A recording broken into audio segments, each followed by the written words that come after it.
So to do our kettlebell slingshot, we're gonna start out with a nice and tall stance, engage in the core, hips nice and still here. We'll grab onto this kettlebell, 2 hands, drop it down to the center of our body, and we're gonna let go with 1 hand.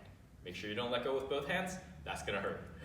So the point of holding it here is just making sure that we have enough space on the kettlebell bar for both of our hands to hold on to, because when we let go, we're gonna actually start swinging this kettlebell around our body, keeping it nice and close. You don't wanna lift it too high up, that's gonna really ruin your shoulders there. So 1 hand, firm grip, swing it around, nice and steady, nice and controlled. Take your time with this one. Don't try to swing it around too quickly before you get a hang of the movement here.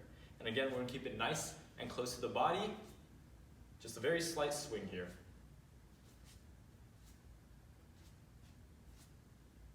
Every 5 to 10 reps, we're gonna rotate and come the other way around.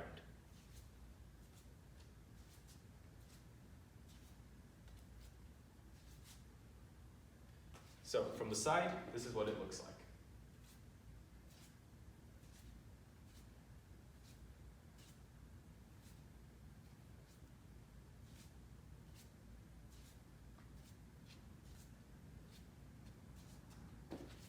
And that is our kettlebell slingshot.